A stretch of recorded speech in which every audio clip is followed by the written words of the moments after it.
magaalada Beledweyne waxa ay ka mid tahay magaalo madaxyada ugu magaca iyo muuqa weyn ee mudnaanta iyo wax isla qaybsiga lagu tuhmo tuhunkaas iyo khabarkaasi wanaagsan ee nalaga haysto waxa uu ekaanayaa mid lagu hungoobay dadka magaalada sanad kasta waxa ay la daala dhacaan fatahaad uu sameeyay webiga Shabeelle ganacsiga ayaa xirma guryaha ayaa laga barakacaa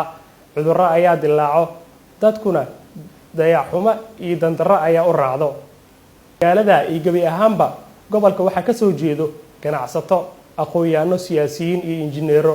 malaga waayay cid u istaagto oo isu xilqaanto soo gabagabeynta dhibaatada soo noqnoqotay mise waxa raali ka nahay in mar walba dhibkeena ay cid kale inta xaliso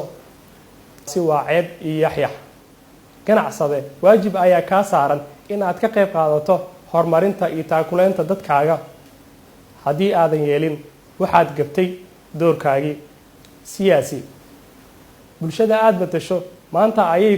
kuugu baahi badan tahay sanad kale ayay wajahayaan fatahaad uu sameeyay webiga Shabeelle aqoon-yahan haddii aad aqoon u leedahay cilmiga biyaha wax la xiriira dhibta dadka reer Beledweyne ee wajahayaan walaal aqoontaadi maanta ayaa loogu baahi badan yahay ee ku sadaqayso si xal waara loogu helo cid kasta oo ka qayb qaadato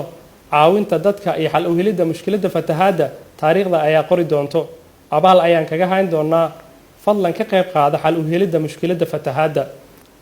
in dadka la caawiyo oo loo gargaaro waxaa ka muhiimsan in la soo gabagabeeyo soo noqnoqoshada fatahaadda oo la dhiso wax kasta oo baajin kara si aysan mar dambe u soo noqnoqon markaani waa doorkii injineerada biyaha iyo cid kasta oo cilmigeeda leh si aan u badbaadino nafaha iyo hantida reer Beledweyne fadlan aqoontaada iyo kartidaada ku caawi dadka reer Beledweyne abaal ayay kaaga hayn doonaan